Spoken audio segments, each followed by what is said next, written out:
Hola a todos y todas, les damos la bienvenida a esta tercera versión del Festival de Autores FAS, organizado por la Corporación del Libro y la Lectura, a través de los diversos sellos editoriales y socios que la integran. El FAS tiene como principal objetivo abrir nuevos espacios de encuentro entre los escritores y sus lectores. Y en este contexto especial en que seguimos enfrentando la pandemia del coronavirus, creemos más importante que nunca mantener vivos estos vínculos. Y es por eso que este año, el FAS 2020, lo viviremos de forma remota y digital, pues en la industria del libro y la lectura hemos encontrado nuevas formas para mantenernos cerca. En esta ocasión les damos la bienvenida para presentar la presentación del libro El reino del revés, de Mary Lou, publicado por el sello PUC. Saludamos con mucho gusto a la autora. Mary Lou es la autora bestseller número 1 del New York Times de las sagas Legend, Los jóvenes de la élite, los libros Batman, Nightwalker y de la biología Warcross. Actualmente es escritora a tiempo completo y reside en Los Ángeles, California. Asimismo, le damos la bienvenida a Catherine Campos, bookstagrammer y bloguera, quien se define como una ávida lectora, traductora con crisis vocacional y hermana gatuna. Así que esperamos que lo disfruten.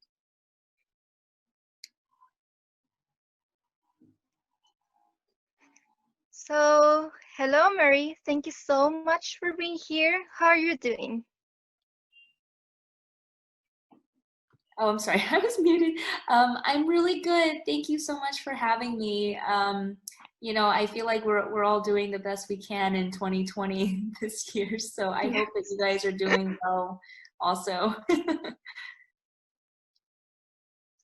So, we are going to start with a question for you, for the Mary Lou who is not an author.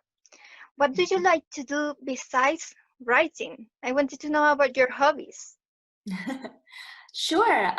Well, when I'm not writing, I've been drawing since I was a kid. It's a huge outlet for me. And for me, it's very much tied into storytelling. So whenever I am procrastinating on my writing or have trouble with my writing, I tend to turn to my sketch pad and I will draw my characters or I will draw landscapes, and sometimes I'll just draw random things. So I like to do that a lot. And lately, you know, now with the pandemic, I'm home so much. I have kind of picked up learning how to hem my own clothes. So I have lots of pants that are too long or dresses that are too long. And I've been meaning to take them to the tailor to get them fixed and never got around to it. And now that I can't go to the tailor, I decided I was going to learn how to sew. So I've learned how to cut off my pants. So now all my clothes fit properly, but they have really ugly stitches on them. And I'm trying to learn how to do that better as well. But that is really funny. Everybody's like learning something in pandemic. Yeah, pandemic hobbies. It's a whole category. So, yeah. So now we are going to talk about your books. A few months ago was published The Kingdom of Back, and this month was released here in Chile. What can you tell us about that book? Because you started to writing it so many years ago. Yes, absolutely. This is my strange book. You know, it's very unlike my other books. It's a standalone, so there's only one. There's no series that it's a part of. It's a historical fantasy about Nannerl Mozart, who is the older sister of Wolfgang Amadeus Mozart, that very few people know about. And it's a very quiet book. You know, it's I'm usually, I guess, kind of known for writing explosions or science fiction, and this is a departure for me. It was inspired originally when I was in my early 20s, and you know, I've always been interested in Mozart. I played piano when I was a kid, and I always thought that Mozart was a fascinating person, but I had no idea that he had a sister, and let alone a sister who was considered just as talented as he was in both, you know, music and composition. And I didn't know that until I read a biography in my early 20s about Mozart. And there was just a chapter about his sister. And I was like, wait, nobody has ever mentioned that Wolfgang had a sister who could perform. And she traveled with him, you know, when they were kids, they toured together and they played together. And I just thought that was so sad that she had been kind of omitted from history. But in that biography, there was this little detail that caught my eye, and it was that when Wolfgang and Nannerl would take these long carriage rides through Europe for weeks at a time when they had nothing to do, they invented for themselves this magical kingdom that they called back. And this is what they used to pass the time. And I just thought that was the most magical historical detail. And I knew then that I wanted to write a story about it. So The Kingdom of Back is about Nannerl and Wolfgang growing up, touring Europe, playing for kings and queens, and at the same time, this magical kingdom that they create together, and how as Nannerl grows older and more frustrated with her lot in life, you know, the kingdom itself also begins to grow and change until one day she is given the opportunity to make a wish from this kingdom. And, you know, it kind of follows the old saying of be careful what you wish for. So that's a little bit about the book. Wow. So, well, I have a lot of questions. Sorry. I have a lot of questions. So, you used to play the piano.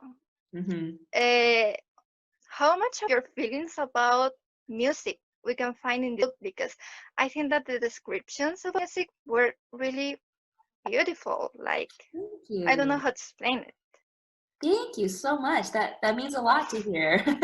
I think I drew a bit from what I learned when I learned how to play piano. I played for about 10 years from the age of 8 to 18. And, you know, it's not that I was terribly good at it, but I was quite serious about it, you know, and I found Mozart interesting because his music was very frustrating to me. I don't know if other people who have played music, you know, from Mozart have had this experience before, but when you play Mozart music, it's like chess. It's very easy to learn, very hard to master. So I would try to master these pieces and I just could not wrap my head around them. It requires just this incredibly careful touch to play correctly. And I just remember as a kid, I would just sit there and just curse Mozart and say, why did you make your music so hard? It seems so deceptively simple. And I wanted to put a little bit of that into the book, this feeling of how he was capable of creating music that felt so structured, but like it was from a different world. You know, it was it's hard to explain what his music felt like to me. And then after I found out about Nannerl Mozart and I realized how much Wolfgang idolized her, you know, as a kid, I thought, well, it's impossible for him to have written music like that without being influenced by his sister. And perhaps some of it is from his sister. So so a lot of those thoughts went into crafting the musical portions of the book.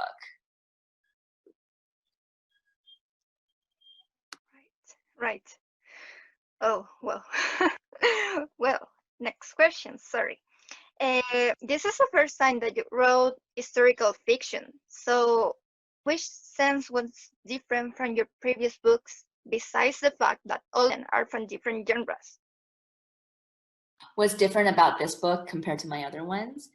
I would say this is probably the most challenging book I had to write, just because I've never written historical fiction before. You know, as you said, this is kind of a departure for me. The biggest difference for me was the realization that the people that I was writing about in this book were real people who existed. Usually I get to create people and I get to do whatever I want with them. And, you know, the consequences of that are just fictional. They're just fictional creations. But this one, I was like, Wolfgang and Nannerl were real people. You know, their families were real people. And so I think that thought carried a lot of weight with it.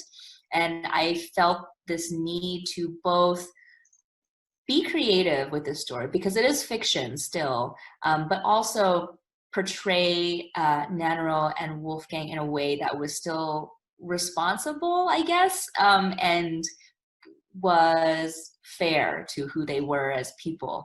And I would say that was probably the biggest challenge that I've that I had to face, just trying to think of them as both real people and a fictional character. So the world of Kingdom of Back is really enchanting. Yeah, it's really enchanting, but kind of spooky. Did you find inspiration in all fairy tales to develop the sphere? Oh, definitely. Yeah, a lot of the Kingdom of Back was based very much on classic European folklore and fairy tales that I read. And I read this collection of Austrian fairy tales written by a local resident of Austria, specifically of Salzburg, which is the city that they grew up in. And I thought that was a really interesting perspective to get from somebody who had lived in Salzburg and knows the stories that existed at the time. So a lot of that went into the book as well, because the Kingdom of Back is essentially a creation of Nannerl and Wolfgang's mind. So it would be whatever stories they had heard growing up. And so that was the inspiration for what I ended up putting into the Kingdom of Back. It would be something that they would have known about.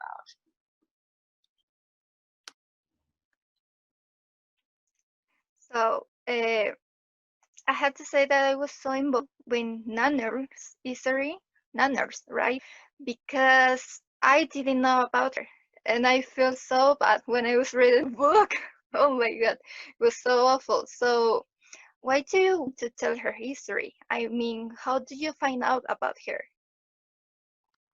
Yeah, and I don't think you have to feel bad. I didn't know either until I was in my early 20s.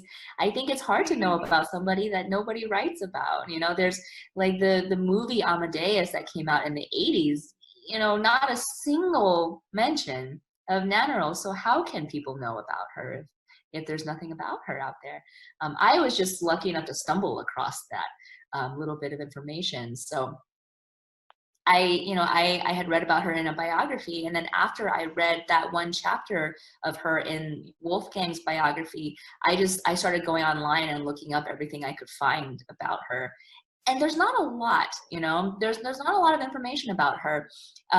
You can go to the primary source I had was Wolfgang's letters. Like, he would write letters back home all the time.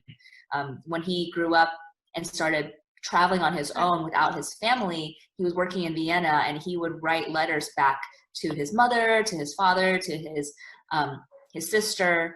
And in his letters, you can tell that he just adored his sister, and he was like, 1,000 kisses for you, sister. I miss you every day. How are you? I wish I was as smart as you. I wish I was as talented as you. He loved her. He idolized her. He would ask her to send her compositions to him because I want to see what you've been writing. So it was very clear that she did compose music. None of it has survived history, but from Wolfgang's letters, you know, we know that she did make music. And so I started looking up things about her music. And there was an article that came out in 2013, I want to say, from a professor who said that he had found a handwriting signature on some of their early works that match that is a third anonymous person. So there's Wolfgang's handwriting, and then there's his father's handwriting, and then there was a third person. And so that to me, there is this rumor that it goes that maybe some of the music published under Wolfgang Mozart's name is actually from his sister. And I just thought that was so interesting and scandalous. So I wanted to write about her just to kind of make more people aware of her, so that some other young people reading can stumble across this interesting detail about a remarkable person that was forgotten by history. You know, a lot of women are forgotten by history. A lot of people who are marginalized are forgotten.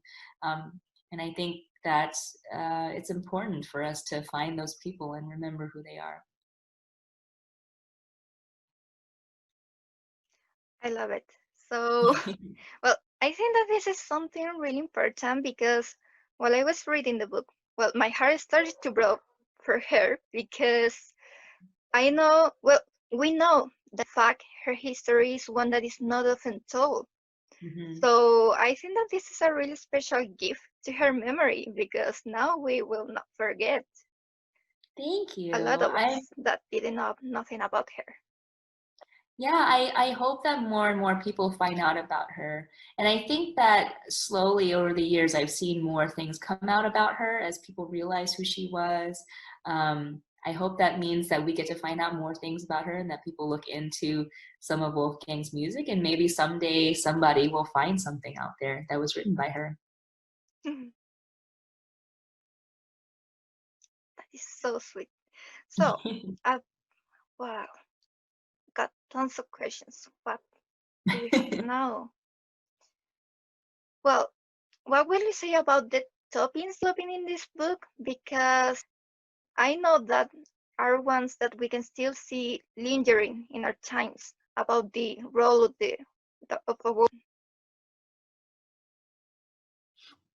I think you cut out for a second, but I think the question was about what the role of women was at the time. That was interesting to look up because, obviously in 18th century Europe, women were quite, as in most parts of the world, were quite stifled and could not do a lot of things. At the time, women were not allowed to become composers. It was considered a man's job, and that women did not have musical ears. So Nannerl, was considered a miracle in some ways. And her father was a very overbearing man, but he did love his daughter very much. He did think that she was very talented. He did want her to tour. And if you read the letters that he wrote about her, he would say, my daughter has the most remarkable ear. She is incredibly talented, but he also would have never approved of her publishing her work or continuing her work after she turned 18. It was always expected that she would stop at 18 so that she could become a wife and a mother.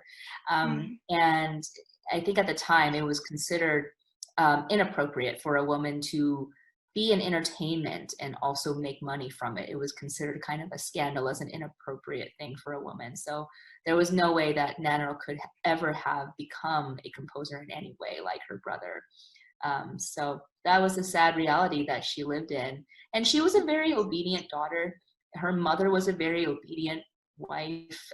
That was just the way that things were, I guess, at the time. And they were both very, very obedient to the father figure in their family.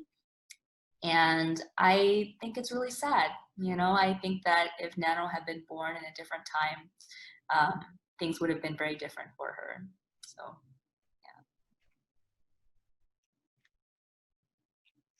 Oh, so we talked about before that all your books are from different genres. So do you like to experience in another one, or in which one do you feel more comfortable writing? That's a great question. I feel like my answer changes all the time depending on what I'm working on. I find fantasy to be the most difficult. I think that there's a reason why fantasy books are so long, and it's because they require so much world building. And I love reading fantasy. I find writing fantasy to be really, really difficult. I would say I have the most fun probably writing science fiction. I think that it suits me the most. I feel like it's my comfort zone. I feel like myself when I'm writing science fiction. But I'm proud, I guess, of the fantasy that I've written just because it's so hard. I find it really challenging. So I always feel very accomplished when I do end up finishing a fantasy book.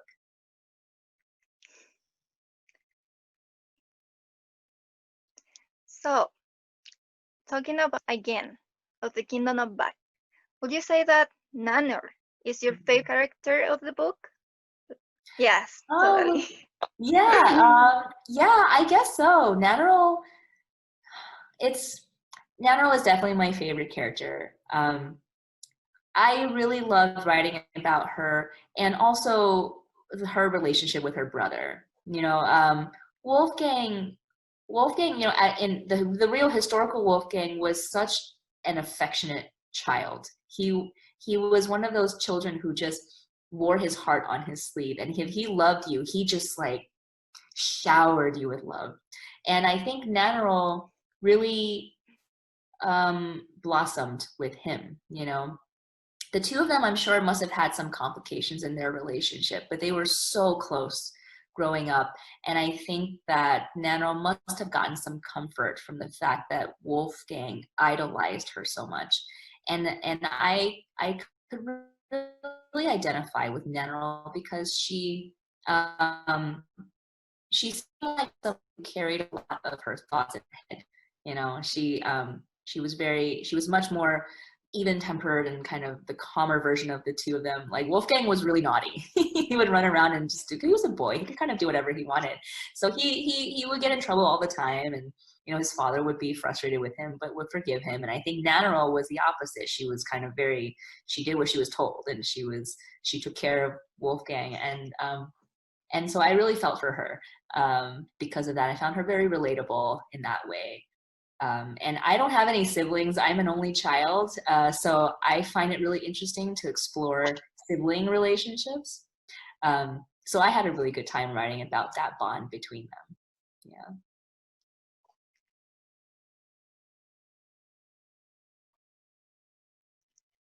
Well, I love it so much too, but I want to know if you had to choose one character among all your books, which one do you choose?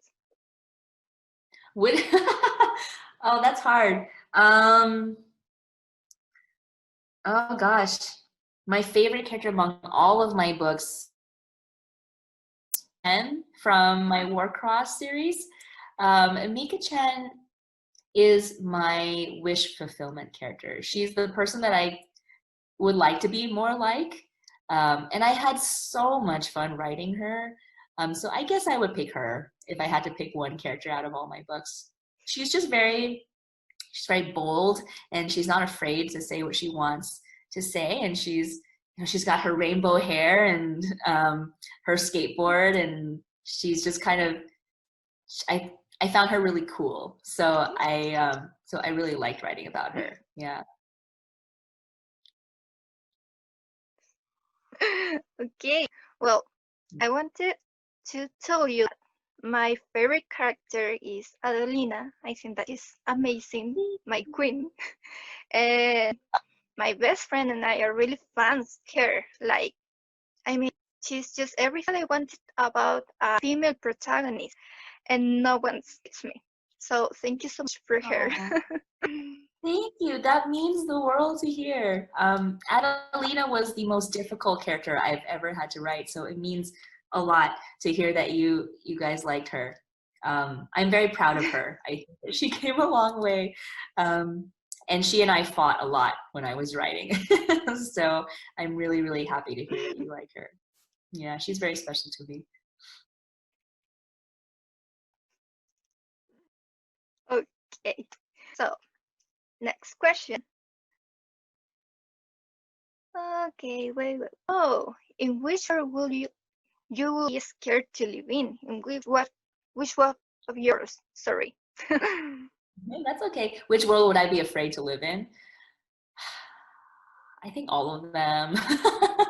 I think the scariest one is probably the young elites world. The young elites world feels very dangerous to me, especially if you have powers of some kind.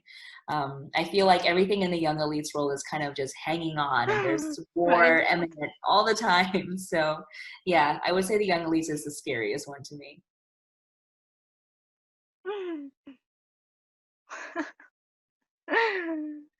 Okay, so now.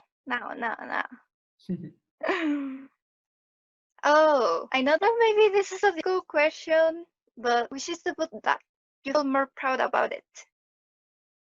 Oh, I'm sorry. I think you cut out a little bit. Could you say it one more time?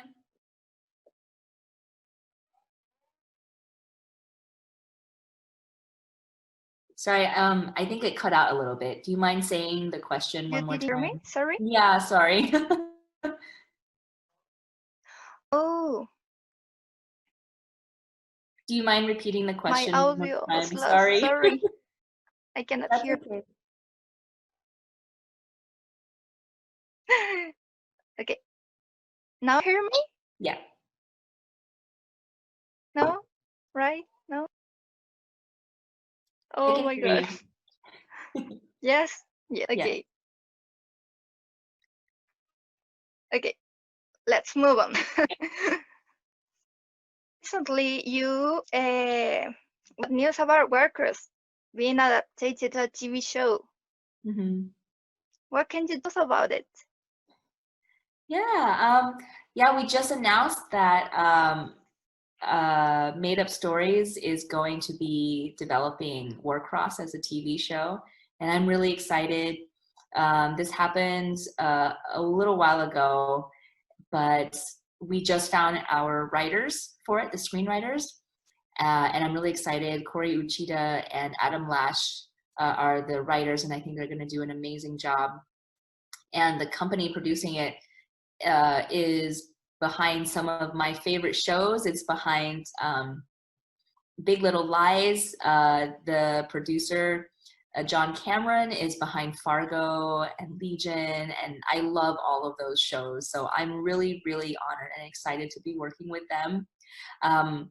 You know, it's hard to guess what will happen after this, just because it's Hollywood, and especially now during the pandemic, it's an unpredictable industry.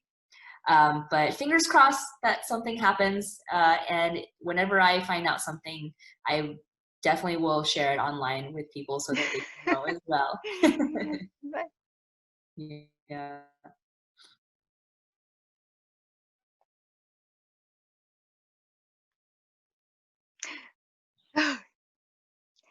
and which one of other books would you like to see it on the screen?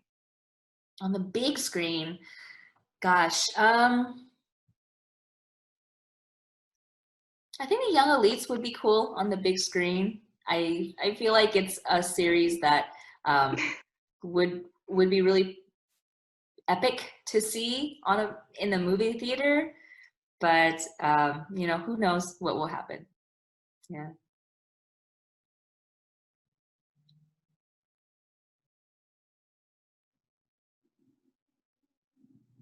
Well, okay, now we have a few questions from your fans. The first one is from Tabal, and she asks, "Do you have a playlist that inspire you when you write?" Do I have a playlist? Yes, I usually have music playing when I'm writing. For The Kingdom of Back, it was almost all Mozart music, of course. There's a lot of piano music from Mozart. So I had a long playlist of just Mozart piano music. For my other books, I tend to either have just like some kind of quiet ambient piano music, or a soundtrack playing of some kind that doesn't have words in it. I can't listen to music that has words in it when I'm writing, just because it distracts me too much.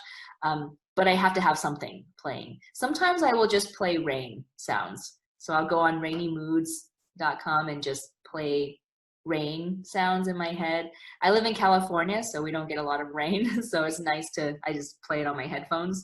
And I find that helps me when I'm writing. So yeah, those are usually the things that I'm listening to inspire me.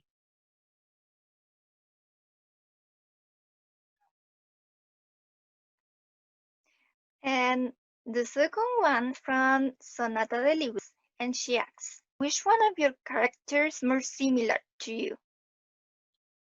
Which of my characters is most similar to me? I would say that Tess from Legend is probably the most like myself. I was very shy and unsure of myself in high school, and I think Tess is very much who I was when I was young. And so I have a soft spot for Tess. Yeah, I would say she's the most like myself.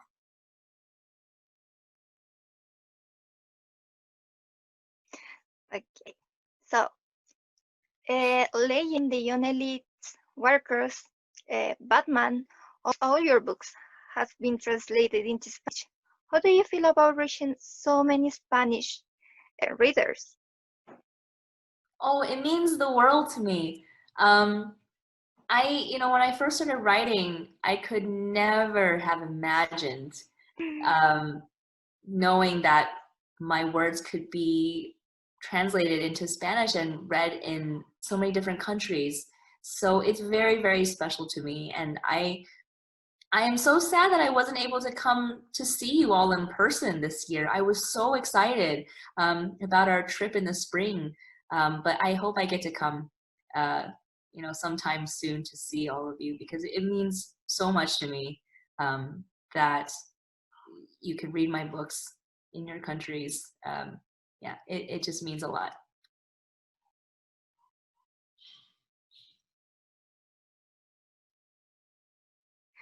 Well, a lot of us were disappointed when your tour, Latin American tour, was delayed to Corona, but we will be eagerly waiting another chance to meet you, because we were really excited. I hope so too. Yes. Fingers crossed it's soon. Now, yeah. Yeah. Yes. So now, the Sky Hunter next. So what can you tell us about that book? Yes, I would love to talk about Sky Hunter. Let me grab my copy of it. I just got the hardcover version of it. So it just arrived, and it's really beautiful. I'm really it's so excited beautiful. about it. Oh, Thank you. I love it. I'm excited to see all of you read it. It's Oh, the first. Yeah, it is purple. So I really love it. Sky Hunter is the first book in my new duology. So it'll be 2 books. And it's science fiction technically, but it's set 5,000 years in our future. So way far in the future, in a regressed society. So our civilization has ended, and there are just ruins lying everywhere. And there's a new civilization now grown on top of it. And in this world, there is a tiny country called Mara that is the only free nation left in the world. Everything else has been taken over by something called the Federation. And it's about this girl named Talon, who is a warrior fighting for Mara. And she is one of a few elite warriors who are the only defense left against this giant federation that is about to take over. So it's a story about her. It's a story about the found family that she has in the other warriors that she is fighting alongside. And it's about a boy named Red. And Red is a prisoner of war who escaped from the Federation. And Talon doesn't know whether she can trust him or not. She doesn't know if he is a spy or if he might be the weapon that they've been waiting for, the miracle that they need to win this war against the Federation. So that's a little bit about it.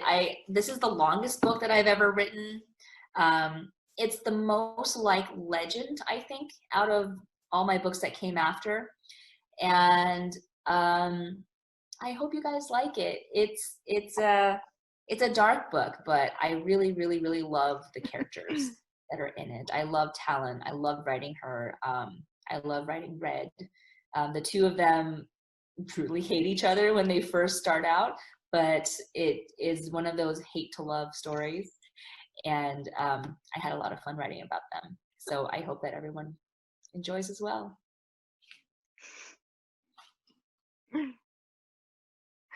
Well, it sounds really amazing and totally different from your previous works.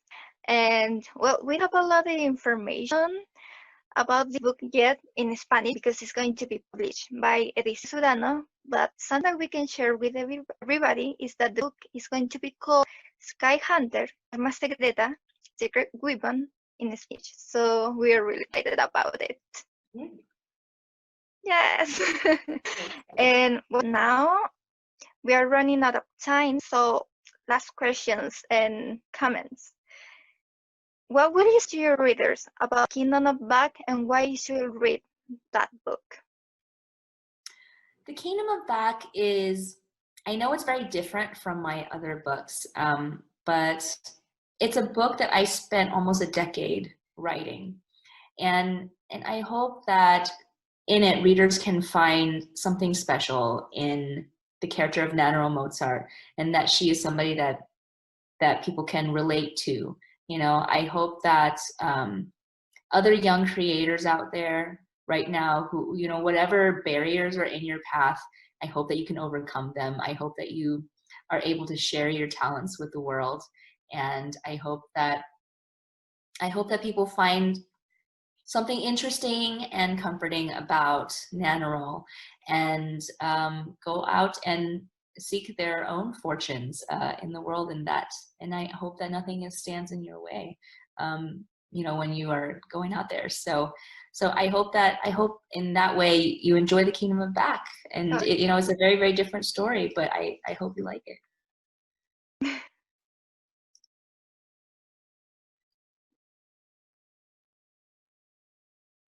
I love it. Okay, it's time to say goodbye, but I want you to send you a message to your Chilean fans because you had a lot. I really hope that I get to see all of you sometime soon. I hope that in the meantime, I hope everyone and all your families and your friends are safe and well during this crazy year. And I hope that after the pandemic is over and things, you know, go back, that I'm able to come see all of you. I was so excited to do it this year, but there will always be another year. And I hope that happens soon. So until then, I hope all of you stay safe and well, and I send you all lots of love.